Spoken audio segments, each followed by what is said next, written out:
The Nexus command ship Dominion hung in the void like a metallic predator, its hull stretching over 20 kilometers from bow to stern. Admiral Kess stood before the massive tactical display, her scaled hands clasped behind her back as she surveyed. The blue-green world spinning lazily below. Earth humanity's cradle, and what would soon become their grave.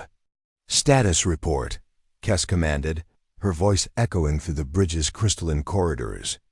"All fleets in position, Admiral," replied Commander Vale, his tentacles dancing across the control interface. 3,000 ships from 47 member worlds. The humans cannot possibly escape this time. Kess allowed herself a moment of satisfaction. For 3 years, the Galactic Union had pursued these upstart humans across known space, always arriving too late to catch their main fleets.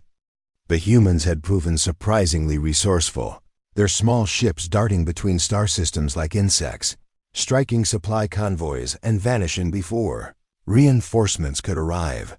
But intelligence suggested they had retreated to their homeworld for a final stand. Perfect. "And the silence generator?" Kess asked. "Fully charged and ready for deployment," Vale responded. "One pulse will sever all electromagnetic communication across the entire system. Their coordination will collapse within minutes." The silence generator represented the pinnacle of Union technology, a weapon that could disrupt the quantum frequencies underlying all known forms of communication. It had ended the Vorthan rebellion in hours and crushed the Crystalline Confederacy's resistance in mere days. No species had ever found a countermeasure. "Begin the attack sequence," Kess ordered. The bridge thrummed with anticipation as thousands of Union warships moved into formation. Their sleek designs represented dozens of different worlds, the crystalline spires of the Etherians, the organic curves of the biomechs, the angular efficiency of the technocrats. Each species had contributed their finest vessels to this moment. On the view screen, Earth grew larger, its surface showing no obvious signs of defensive preparations. A few orbital stations dotted the space around the planet, but nothing that could challenge a force of this magnitude. "Launching scout probes," announced Tactical Officer Wren.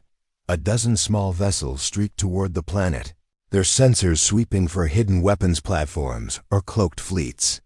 They found scattered human ships, perhaps 100 vessels in total, hiding behind the moon and asteroids. Pathetic. "Admiral," Wren's voice carried confusion, "the humans are broadcasting something. Wide spectrum, multiple frequencies. Put it through." The transmission crackled to life, revealing a middle-aged human male in a simple blue uniform. His face bore the weathered lines of someone who had seen too much conflict, but his eyes held an unsettling calm. "This is Captain Reed of the Earth Defense Force," the human said.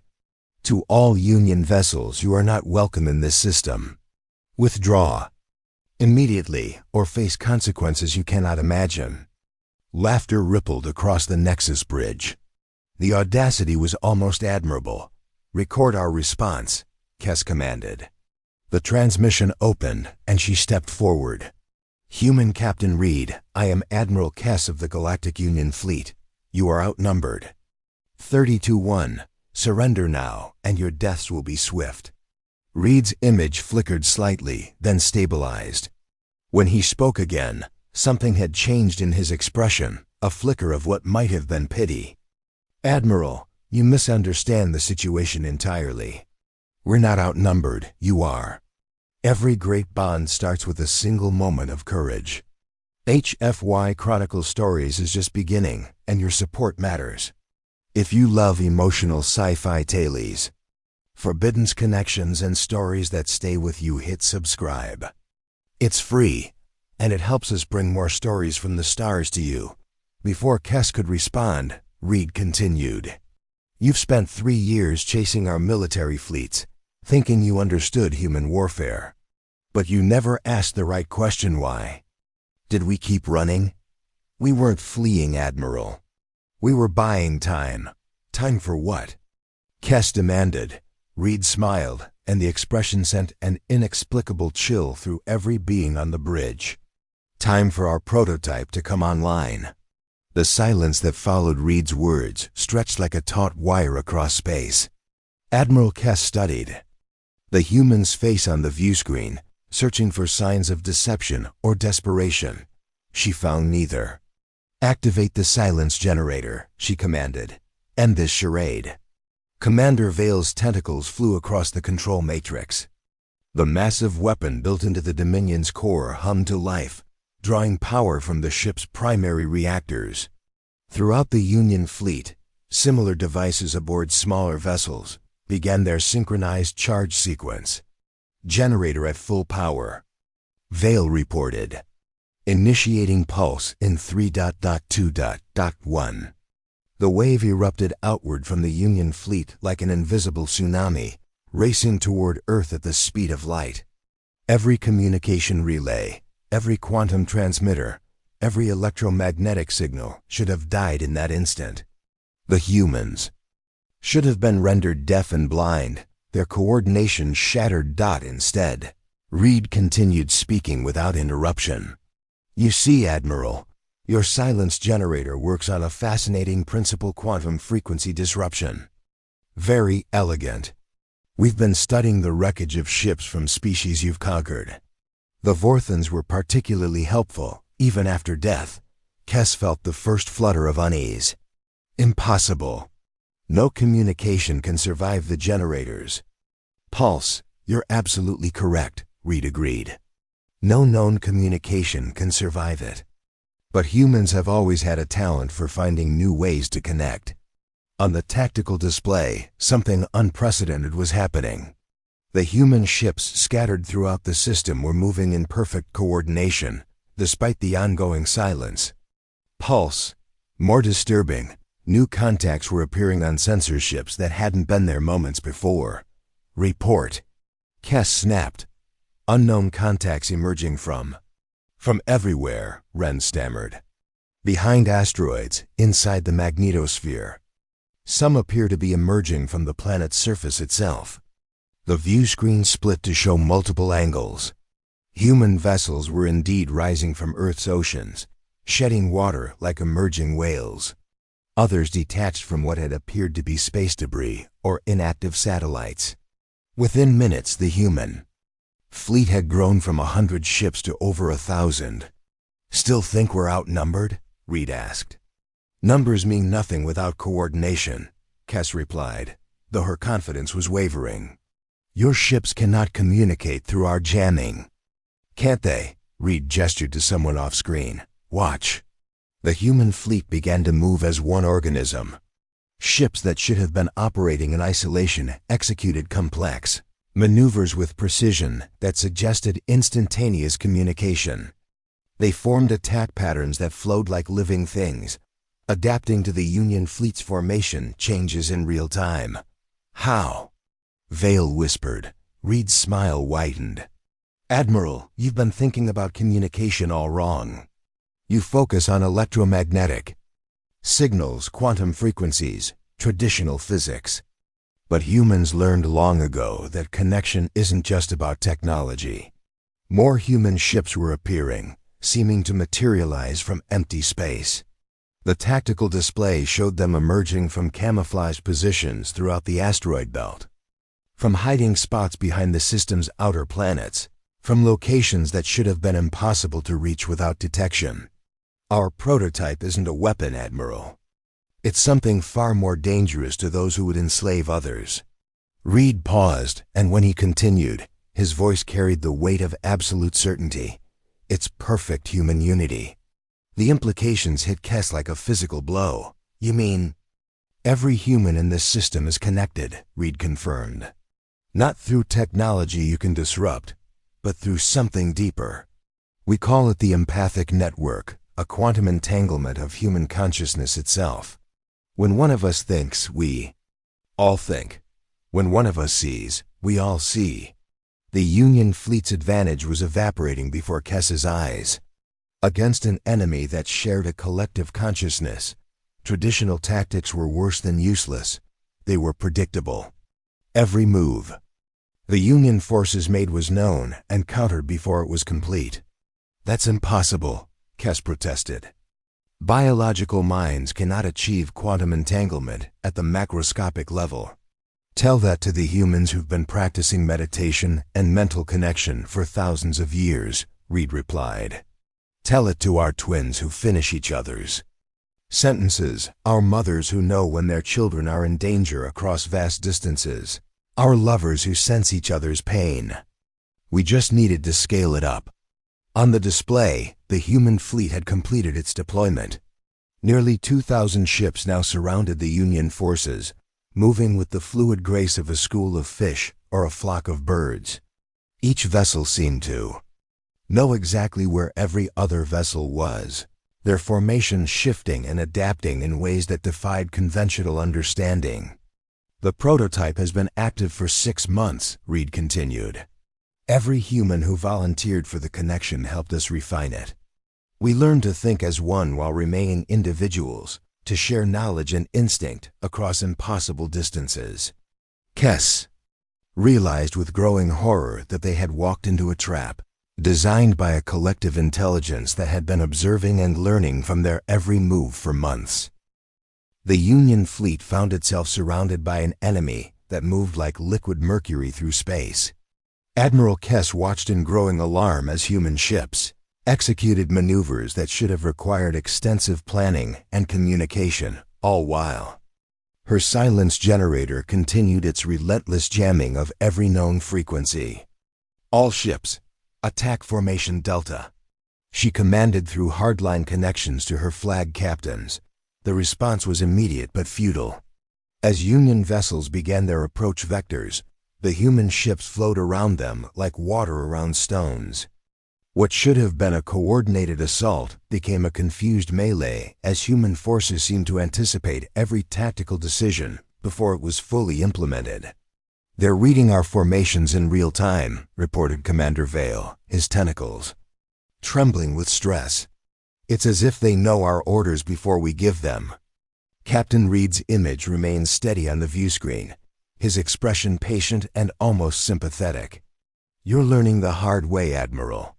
When facing an enemy that shares one mind across thousands of bodies, conventional warfare becomes obsolete. The first exchange of fire erupted across the theater. Union plasma cannons and particle beams lanced out toward human targets, only to find empty space as the intended victims had already moved to new positions. Meanwhile, human weapons, smaller and apparently less sophisticated, found their marks. With uncanny accuracy, the stellar wind, a biomech cruiser, took a direct hit to its organic hull. The living ship's death scream echoed across biofrequencies that even the silence generator couldn't block.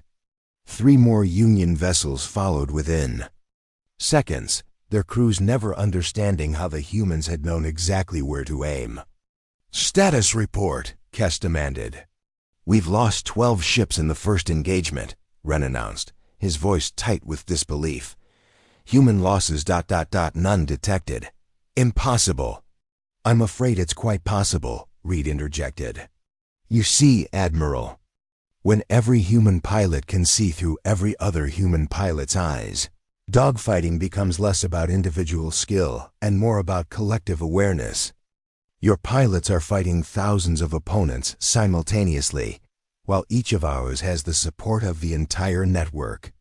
The tactical display showed the truth of his words. Human fighters were executing coordinated attacks that involved dozens of vessels acting as single entities. They would approach from multiple vectors, each ship playing a specific role in a larger pattern that existed in the shared consciousness of their pilots. A squadron of Union interceptors attempted to break through the human lines, only to find themselves channeled into a killing field where concentrated fire from seemingly random directions converged on their exact positions. The coordination was so perfect it appeared choreographed. How long have you been planning this? Kes asked, though she dreaded the answer. Planning suggests we sat down and worked out strategies, Reed replied. But that's not how the network functions. We don't plan in the traditional sense, we evolve solutions in real time. Every human connected to the network contributes their knowledge, their instincts, their creativity. We have researchers and military tacticians, yes, but we also have artists who understand flow and pattern, dancers who know movement and rhythm, children whose minds haven't learned that certain things are impossible. The implications were staggering. The Union had prepared to fight human military forces using conventional tactics and strategies. Instead, they faced an enemy that combined the collective knowledge and instincts of their entire species. "The prototype you mentioned," Kes said. "How many humans are connected?" Reed's smile became almost gentle. "On Earth and in this system, about 7 billion people. Every volunteer who wanted to help defend our home. Every parent who wanted to protect their children. Every dreamer who believed in something better than conquest and slavery. 7 billion minds working as one." The number was incomprehensible. The battle continued to rage around them, but the outcome was becoming clear. Union ships, despite their superior technology and firepower, were being systematically outmaneuvered and destroyed. The humans fought with the precision of a single organism and the creativity of 7 billion individuals. "There's something else you should know," Reed continued. "The network doesn't just share tactical information. It shares everything: emotions, memories, hopes, dreams. Every human in this battle carries the love of those they're defending. Every pilot feels the determination of every parent, the courage of every child, the hopes of every dreamer." As if to demonstrate his point, the human fleet's movements shifted subtly. Where before they had been fluid and efficient, now they carried something else, an unmistakable sense of righteous purpose that seemed to flow through their formation like a living thing. "You're fighting an entire species that has chosen to stand together," Reed said. "Not just our military, not just our leaders, but every human who has ever looked up at the stars and wondered about their place in the universe. You're not just facing our ships, Admiral. You're facing the collective will of humanity itself." The Dominion shuddered as human weapons found their mark. For the first time in the battle, Kes felt fear. The Union fleet was dissolving under the relentless pressure of the human network. Ships that had conquered a dozen star systems found themselves helpless against an enemy that fought with the coordinated precision of a single vast intelligence. Admiral Kes watched her tactical display with growing desperation as red icons representing destroyed Union vessels multiplied across the screen. "Admiral," Commander Vale's voice carried barely controlled panic, "we've lost over 300 ships. At this rate, the entire fleet will be destroyed within the hour." "Then we escalate," Kes replied grimly. "Prepare the World Breaker." The bridge fell silent.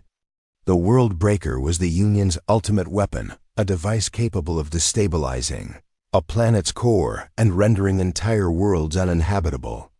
Its use was reserved for absolute emergencies, when the survival of the Union itself was at stake. "Admiral," Vale protested, "the collateral damage would be enormous.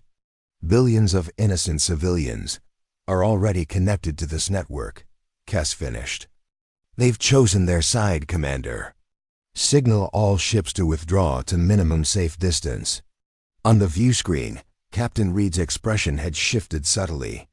The calm confidence remained, but something else flickered in his eyes, a sadness that seemed to carry the weight of entire worlds. "You're going to use the World Breaker," he said.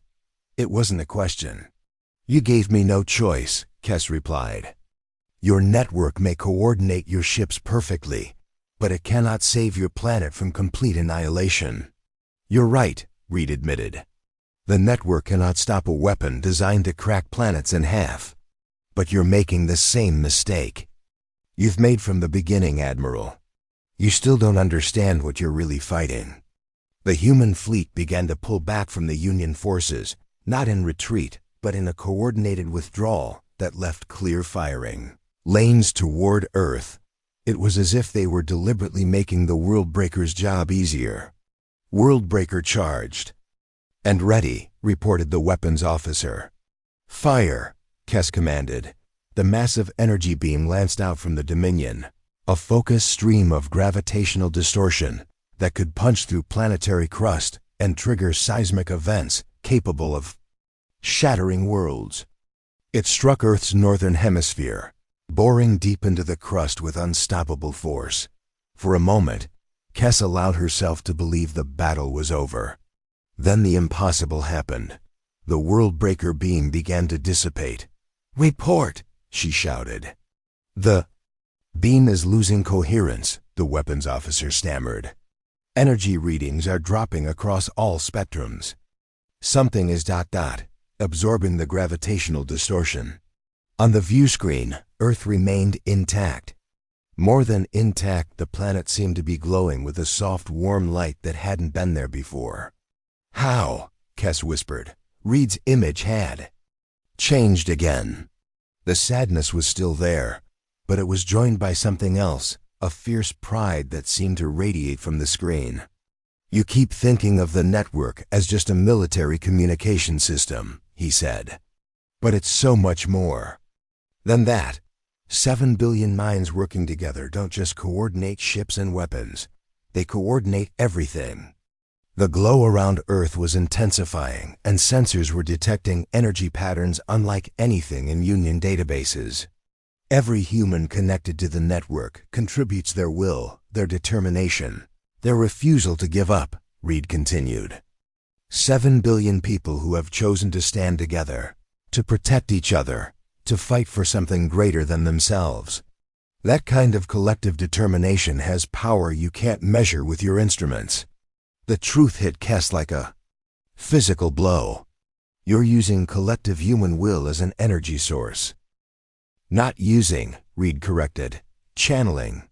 The network doesn't just connect human minds, it amplifies human potential. Every emotion, every dream, every fierce determination to protect what we love gets shared and magnified across the entire species. 7 billion people refusing to surrender creates a force that can bend reality itself." The evidence was undeniable. Earth's gravity well was fluctuating in ways that defied physics. The planet's magnetic field had become visible to the naked eye, crackling with energies that seemed to pulse in rhythm with human heartbeats. The Worldbreaker's beam hadn't just been absorbed. It had been transformed into something that strengthened, rather than destroyed. The prototype was never about communication, Kess realized. It was about evolution. "Now you're beginning to understand," Reed said. "Humanity has taken the next step. We've become something new, not just individuals connected by technology, but a true collective consciousness that retains individual creativity and will. We're not just defending Earth, Admiral. We're defending the future of what humanity can become." The human fleet was moving again, but their tactics had changed once more.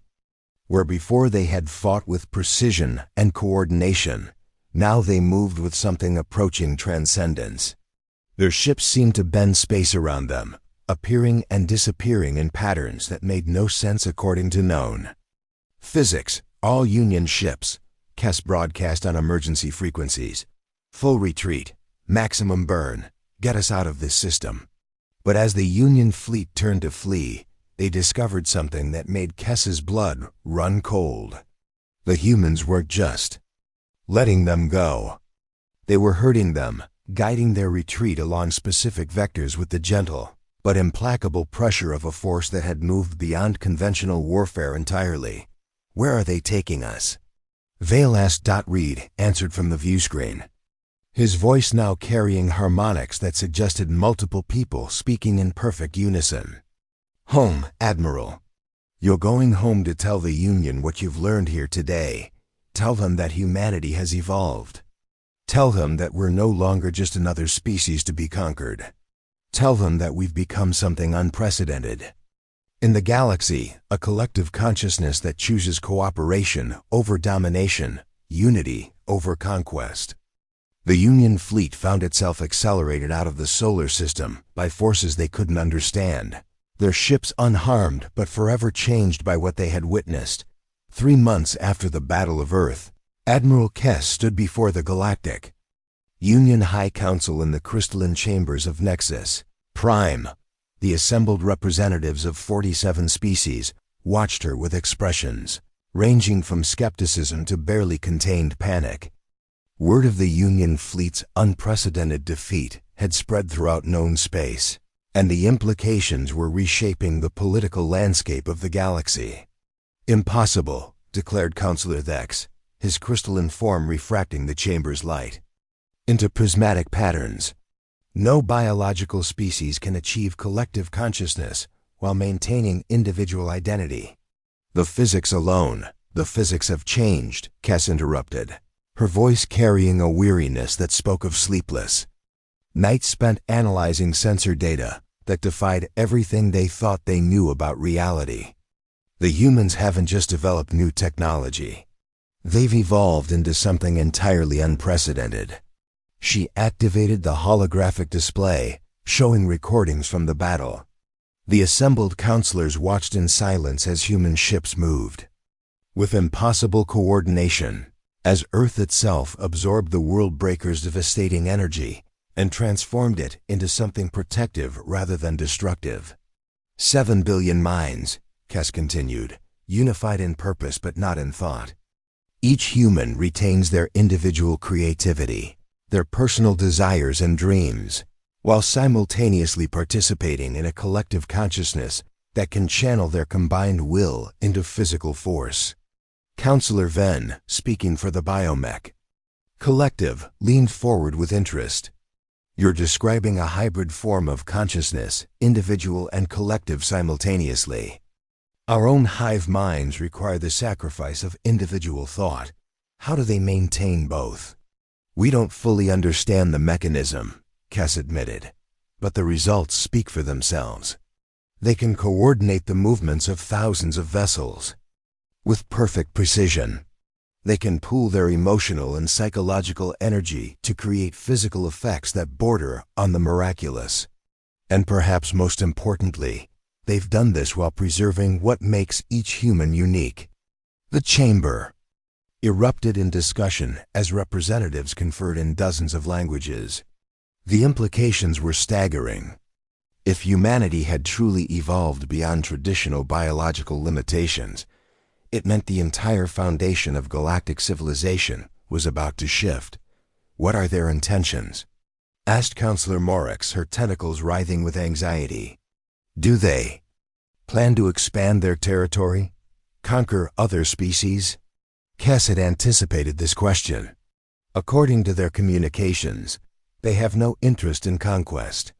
Captain Reed, their primary spokesperson, made it clear that humanity's evolution is focused on protection and cooperation, not domination. "You believe them?" Vex's crystalline voice rang with skepticism. "I've studied every sensor reading, every communication, every tactical decision they made during the battle," Kess replied. "They had multiple opportunities to destroy our entire fleet. Instead, they guided us away from their system, unharmed but certainly educated. That suggests a species that has grown beyond the need for revenge or conquest." The truth was more complex than Kess could easily explain to the Council. During those final moments of the battle, as the human fleet had escorted the Union forces out of the solar system, she had experienced something unprecedented. Brief contact with the edge of the human network, not intrusive or controlling, but gentle and unmistakably curious.